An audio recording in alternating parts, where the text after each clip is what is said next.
Hello everyone, welcome back to my channel. So 3 days అయిందండి class అనేది post చేయలేక. కొంచెం ఫీవర్గా ఉంటే క్లాస్ అనేది పోస్ట్ చేయలేదు. సో ఈరోజు టాపిక్స్ చూసుకుంటే మనకు అభ్యసనను ప్రభావితం చేసే కారకాల గురించి అయితే డిస్కస్ చేద్దాము. అండ్ దాంతోపాటు మనకు అభ్యసనలో ప్రేరణ పాత్ర అనేది ఎలా ఉంటుంది దాని గురించి క్లియర్ కట్గా మనం ఈ వీడియోలో అయితే నేర్చుకున్నాం. సో చాలామంది ప్రీవియస్ వీడియోస్ అయితే చూస్తారో లేదో అండి, వన్స్ ఒకసారి ప్రీవియస్గా ఉండే వీడియోస్ని కూడా చూడండి. ఎందుకంటే మనకు సిలబస్లో యాడ్ చేసినవి మాత్రమే మనము చేసామండి వీడియోస్ అనేవి.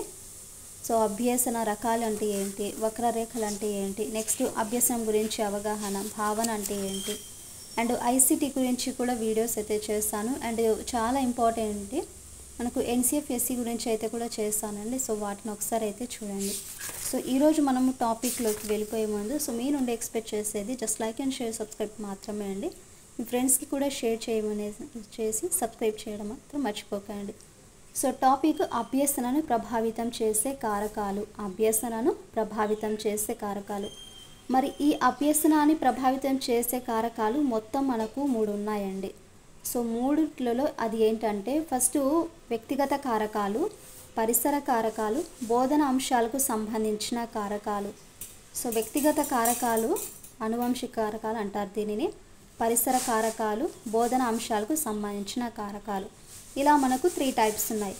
అంటే దీనిలో మళ్ళీ నెక్స్ట్ మనకు అనువంశిక కారకాలు వచ్చేసి మానసిక కారకాలు అయితే వస్తాయండి. సో మానసిక కారకాలు. నెక్స్ట్ పరిసర కారకాల్లో చూసుకుంటే ఇలా మనకు టైప్స్ అయితే ఉంటాయి, బోధన అంశాలకు సంబంధించిన కారకాలు. సో ఇవన్నీ చూసుకుందాము. నెక్స్ట్ వ్యక్తిగత కారకాల్లో చూసుకుంటే లేదా శారీరక కారకాలు, వయస్సు, పరిణితి, లింగభేదము, శారీరక ఆరోగ్యము, సాధారణ రోగాలు. ఇవన్నీ కూడా మనకు శారీరక కారకాలు. శారీరక కారకాలు ఏంటంటే, సో చూడండి, వయస్సు, పరిణితి, మనకు మెచ్యురేషన్, లింగభేదము, శారీరక ఆరోగ్యం, సాధారణ రోగాలు. ఇవన్నీ కూడా మనకు శారీరక కారకాలు. పరిసర కారకాలు అంటే ఏంటంటే, వాతావరణ పరిస్థితులు, గృహ సంబంధ కారకాలు, సమాజ సంబంధిత కారకాలు, సాంస్కృతిక కారకాలు. ఇవన్నీ మనకు పరిసర కారకాల కిందకైతే వస్తాయి. నెక్స్ట్ బోధన అంశాలకు సంబంధించిన కారకాలు వచ్చేసి బోధన పద్ధతులు కానీ, అభ్యసన అనుభవాలు, అర్థవంతమైన బోధన అంశాలు, అభ్యసన సామగ్రి, పాఠ్య ప్రణాళిక, అభ్యసనాంశం, కఠిన స్థాయి, మూల్యాంకనము, పాఠశాల కారకాలు, ఉపాధ్యాయుడు సంబంధిత కారకాలు. ఇవన్నీ మనకు లెర్నింగ్కి సంబంధించినవి, అంటే బోధన అంశాలకు సంబంధించిన కారకాలు. మొత్తం మనకు చూసుకుంటే వ్యక్తిగత కారకాలు, పరిసర కారకాలు, బోధన అంశాలకు సంబంధించిన కారకాలు, శారీరక కారకాలు. సో ఈ శారీరక కారకాల్లో కనుక చూసుకుంటే వయస్సు, పరిణతి, లింగభేదము, శారీరక ఆరోగ్యము, సాధారణ రోగాలు. ఇవన్నీ కూడా మనకు శారీరక కారకాలు. మరి పరిసర కారకాలు అంటే ఏంటంటే, మన చుట్టుపక్కల ఉండే వాతావరణ పరిస్థితులు కానీ, గృహ సంబంధ కారకాలు కానీ, సొసైటీ అంటే మనకు సమాజంలో కలిగే సంబంధిత కారకాలు కానీ, సాంస్కృతిక కారకాలు. ఇవన్నీ కూడా మనకు పరిసరాలకు సంబంధించింది. బట్ బోధన అంశాలకు సంబంధించినవి ఏంటంటే, మనకు బోధనా పద్ధతులు కానివ్వండి, అభ్యసన అనుభవాలు, అర్థవంతమైన బోధన అంశాలు కానీ, అభ్యసన సామగ్రి అంటే మనకు సామగ్రి ఉంటుంది కదా, సో అవి కానీ, కరికులమ్స్, పాఠ్య ప్రణాళిక, అభ్యసనాంశం, కఠిన స్థాయి, ఎవాల్యుయేషను, పాఠశాల కారకాలు, ఉపాధ్యాయుడు సంబంధిత కారకాలు. ఇవన్నీ మనకు బోధన అంశాలకు సంబంధించిన కారకాలు. చాలా ఇంపార్టెంట్. ఒకసారి బాక్స్ని అయితే బాగా చదవండి. నెక్స్ట్ వన్ వచ్చేసి వ్యక్తిగత కారకాల్లోనే మళ్ళీ మనకు మానసిక కారకాలు అయితే ఉన్నాయండి. సో మానసిక కారకాలు ఏంటంటే, మానసిక సంఘర్షణలు కానివ్వండి, భావోద్వేగ మానసిక విచలనాలు, అంతర్గత సామర్థ్యాలు, శక్తులు, ప్రజ్ఞ కానీ, అభిరుచులు, వైఖరులు, సహజ సామర్థ్యాలు, అవధానము, కాంక్షస్థాయి లేదా ప్రేరణ, సంసిద్ధత. ఇవన్నీ కూడా మనకు మానసిక కారకాలు. మానసిక కారకాలు ఏమేమి వస్తాయంటే, మానసిక సంఘర్షణలు కానివ్వండి, సో మనకి ఏదైనా సరే ఒక మెంటల్గా అంతర్గత సామర్థ్యాలు, శక్తులు కానీ, భావోద్వేగ ఎమోషన్స్, మానసిక విచలనాలు కానివ్వండి, ప్రజ్ఞ, అభిరుచులు, వైఖరులు, మనకు యాప్టిట్యూడ్స్ అంటే ఏంటి, అవధానము, కాంక్షస్థాయి, ప్రేరణ, సంసిద్ధత. ఇవన్నీ కూడా మానసిక కారకాలు. సో గుర్తుంచుకోండి, అభ్యసనాన్ని ప్రభావితం చేసే కారకాలు అండ్ అవి ఏంటి, ఎన్ని టైప్స్ ఉంటాయి, దాని గురించి అయితే ఈరోజు మనకు ఇది అభ్యసనాన్ని ప్రభావితం చేసే కారకాలు. మరి అభ్యసన రంగాలు కనుక చూసుకుంటే చాలా ఇంపార్టెంట్. ఇదైతే మనకు అభ్యసన ప్రక్రియ జీవి ప్రవర్తనలో మార్పు అనేది తీసుకువస్తుంది. దానిని మనం ఎన్ని రకాలుగా విభజించవచ్చు అంటే 3 రకాలుగా అయితే విభజించవచ్చు. వీటినే మనము అభ్యసన కోణాలు లేదా రంగాలు లేదా ప్రవర్తన రంగాలు అనేసి పిలుస్తారు. అభ్యసన ప్రక్రియ జీవి ప్రవర్తనలో కొన్ని మార్పులు అనేవి తీసుకొస్తుంది. సో వాటిని మనం ఎన్ని రకాలుగా విభజించవచ్చు అంటే 3 రకాలుగా అయితే విభజించవచ్చు. మరి వాటిని అభ్యసన కోణాలు లేదా రంగాలు లేదా ప్రవర్తన రంగాలు అనేసి పిలుస్తారు. అభ్యసన కోణాలు లేదా రంగాలు లేదా ప్రవర్తన రంగాలు, ఇలా మనకు 3 రకాల పేర్లు అయితే ఉన్నాయి. ఆ 3 రకాలు ఏంటంటే ఫస్ట్ జ్ఞానాత్మక రంగము, భావావేశ రంగము, మానసిక చలనాత్మక రంగం, ఇలా 3 రంగాలు అయితే ఉన్నాయి. ఏంటంటే జ్ఞానాత్మక రంగము, భావావేశ రంగము, మానసిక చలనాత్మక రంగం. అందులో ఫస్ట్ జ్ఞానాత్మక రంగం అంటే ఏంటంటే జ్ఞానము, అవగాహన, వినియోగము, విశ్లేషించడము, సంశ్లేషించడము, మూల్యాంకనం చేయడం. మొత్తం మనకి ఎన్ని టైప్స్ ఉన్నాయి? 6 అయితే ఉన్నాయి. ఫస్ట్ వన్ ఏంటి? జ్ఞానం, అవగాహన, వినియోగము, విశ్లేషించడం, సంశ్లేషించడం, మూల్యాంకనం చేయడం. ఇవన్నీ కూడా మనకు జ్ఞానాత్మక రంగంలో భాగాలు. మరి భావావేశ రంగం అంటే ఏంటి? గ్రహించడము, ప్రతిస్పందించడము, విలువ కట్టడము, వ్యవస్థాపనము, శీలస్థాపనము, మొత్తము 5 రకాలైతే ఉన్నాయి. భావావేశ రంగం ఏంటండి? నాతో పాటు ఒకసారి చెప్పండి.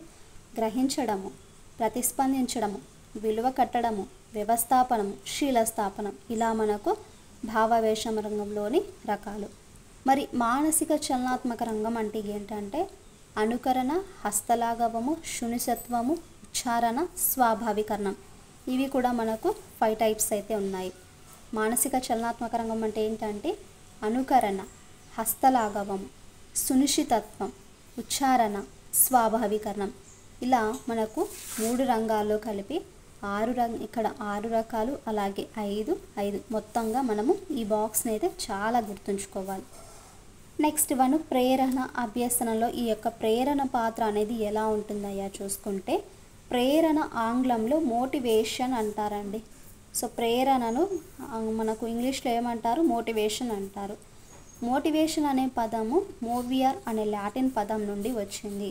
సో ఈ మోటివేషన్ అనే పదము అంటే ఫస్ట్ మోటివేషన్ అనేది ఇంగ్లీష్ వర్డ్, మోవియర్ అనే లాటిన్ పదం నుండి అయితే మనకు పుట్టింది. మోవియర్ అంటే ఏంటి? ఇక్కడ కదలిక. మోవియర్ అంటే కదలిక. మోవియర్ అంటే కదలిక.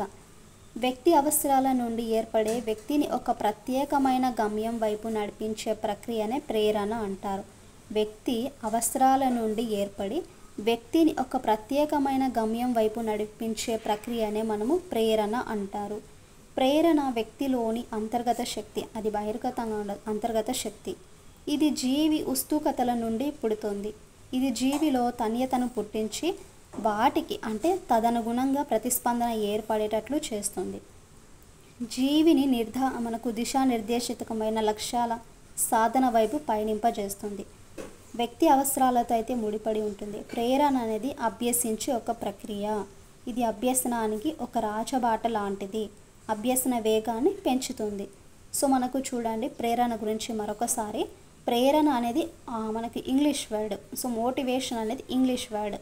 ఈ ఇంగ్లీష్ వర్డ్ నుండి మోవియర్ అనే లాటిన్ పదం నుండి మనకు పుట్టిందండి. మోటివేషన్ అనే ఇంగ్లీష్ వర్డ్ మోవియర్ అనే లాటిన్ పదం నుండి అయితే పుట్టింది. సో మోవియర్ అంటే ఏంటి? కదలిక. మోవియర్ అంటే ఏంటి? కదలిక. అసలు మనకు ఈ ప్రేరణ అనేది ఇది ఎలా ఉంటుందంటే వ్యక్తి తన అవసరాలకు ఏర్పడి ఒక ప్రత్యేకమైన గమ్యం వైపు నడిపించే ప్రక్రియనే ప్రేరణ అంటారు. ఇది మనకు వ్యక్తిలో బహిర్గతంగా ఉండే శక్తినా అంతర్గత శక్తినా అంటే అంతర్గత శక్తి. నెక్స్ట్ ప్రేరణ ఏర్పడడానికి ఆధారమైన అంశాలు ఏంటంటే అవసరము, అభిరుచి, ప్రోత్సాహకాలు. సో మనకు ఈ ప్రేరణ అనేది ఏర్పడడానికి కొన్ని అంశాలు అయితే ఉన్నాయండి. ఆ అంశాలు ఏంటంటే అవసరము, అభిరుచి, ప్రోత్సాహకాల ద్వారా ప్రేరణ అనేది ఏర్పడడానికి కావలసిన అంశాలు. కెనస్ అనే శరీర ధర్మ శాస్త్రజ్ఞుడు హోమోస్టాసిస్ అనే పదాన్ని మొదటిసారిగా ఉపయోగించారు. చూడండి, ఇది కెనస్ అనే ఈయన శరీర ధర్మ శాస్త్రజ్ఞుడు. ఈయన హోమోస్టాటిస్ అనే పదాన్ని ఫస్ట్ టైం ఈయన ఉపయోగించారు. హోమోస్టాటిస్ అనేది సమతా స్థితి అనేసి అర్థము. హోమోస్టాటిస్ అనగా సమతా స్థితి అని అర్థము. ప్రేరణ అనేది ఒక గమ్య నిర్దేశకమైన చర్య అనేసి మేయర్ అన్నారు. ప్రేరణ అనేది ఒక గమ్య నిర్దేశకమైన చర్య అనేసి ఈయన అన్నారు. ప్రేరణ అవసరాలకు అనుగుణంగా ఉంటుంది. అవసరాలను సంతృప్తిపరిచే చర్య ప్రేరణ అనేసి అబ్రహం మాస్లో ఈయన అమెరికా దేశస్థుడు చెప్పారు. సో మనకు నిర్వచనాలు కూడా అడుగుతారండి. ప్రేరణ అవసరాలకు అనుగుణంగా ఉంటుంది. అవసరాలను సాటిస్ఫాక్షన్ చేసే ఒక చర్య ఒక ప్రేరణ అనేసి ఈయన అబ్రహం మాస్లో అన్నారు. నెక్స్ట్, ఒక ప్రత్యేకమైన గమ్యం వైపు కొనసాగేటట్టు చేసే ప్రక్రియనే ప్రేరణ అంటారు. ఒక ప్రత్యేకమైన, ఇక్కడ చూడండి, అవసరాలకు అనుగుణంగా అవసరాలను సంతృప్తిపరిచేదంటే అబ్రహం మాస్లో అనేసి గుర్తుంచుకోండి. ఒక ప్రత్యేకమైన గమ్యం వైపు కొనసాగేటట్లు చేసే ప్రక్రియనే ప్రేరణ అంటారంటే బెన్ హార్డ్, ఈయన ఇంగ్లాండ్ దేశస్థుడు. ఒక ప్రత్యేకమైన గమ్యం వైపు కొనసాగేటట్లు చేసే ప్రక్రియనే ప్రేరణ అంటారనేసి బెన్ హార్డ్ అన్నారు.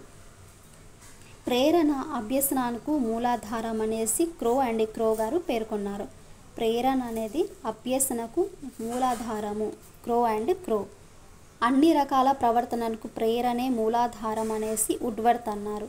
సో ఇక్కడ అభ్యసనానికి మూలాధారం అంటే క్రో అండి. అభ్యసనానికి మూలాధారం అంటే క్రో. బట్ అన్ని రకాల ప్రవర్తనలకు ప్రేరణ అనేది మూలాధారం అనేసి వుడ్వర్త్ పేర్కొన్నారు. ఒక వ్యక్తి కృత్య నిర్వహణలో చూపించే ఉత్సాహాన్ని పెంపొందించడానికి లేదా తగ్గించడానికి దోహదం చేసే కారకమే ప్రేరణ. డిసేకో. ప్రేరణ అంటే ఉద్రేకంతో చర్య వైపు మొగ్గు చూపే దిశానిర్దేశకమైన చర్య వచ్చేసి ఫిషర్. ఒక లక్ష్యం దిశగా పయనించడానికి అభ్యసించే ఒక స్పష్టమైన ప్రక్రియ ప్రేరణ అనేసి కరోల్. ఒక నిర్దిష్ట గమ్యం వైపు జీవి ప్రవర్తన నిర్వర్తించే అంతర్గత స్థితి ప్రేరణ కోల్మన్. జీవి ఒక పనిని ప్రారంభించడానికి దాన్ని కొనసాగించేటట్లు చేసే అంతర్గత శక్తి ప్రేరణ అనేసి గిల్ఫర్డ్ అన్నారు. సో గిల్ఫర్డ్ ఏమన్నారంటే జీవి ఒక పనిని ప్రారంభించడానికి దాన్ని కొనసాగించేటట్లు చేసే అంతర్గత శక్తియే ప్రేరణ అనేసి గిల్ఫర్డ్ అన్నారు. సో ఇలా మనకు మోటివేషన్ అంటే ఏంటి, మోటివేషన్ ఏ పదం నుండి ఉద్భవించింది, దానికి మీనింగ్ ఏంటి, ఎవరు ఎలా నిర్వచించారు అనే దాని గురించి నిర్వచనాలు అండ్ వారికి సంబంధించిన క్లియర్ కట్గా మీరు ఈ వీడియోలో అయితే నేర్చుకున్నారండి. అండ్ నెక్స్ట్ వీడియోలో వచ్చేసి ప్రేరణ యొక్క రకాలు ఏంటి దాని గురించి కంప్లీట్గా 1 by 1 మీతో అయితే డిస్కస్ చేస్తాను. అండ్ చాలా ఇంపార్టెంట్, మనకు డిఎస్సిలో కూడా సడన్గా ఒక బిట్ అయితే వచ్చిందండి. అది ఏంటంటే మ్యాథ్స్లో అవసరాల సిద్ధాంతం ఉంది కదా, సో దానికి సంబంధించిన వీడియో అయితే కూడా చేస్తాను. సో క్లాసెస్ అనేవి వాచ్ చేస్తూ ఉండండి. ప్రీవియస్గా కూడా క్లాసెస్ చేశాను, సో వాటిని యూజ్ చేసుకోండి. సోషల్ మెథడ్కి సంబంధించినది. సో ఐ హోప్ మీకు వీడియో నచ్చిందనేసి అనుకుంటున్నానండి. వీడియోగా నచ్చితే please to like and share, subscribe to my channel.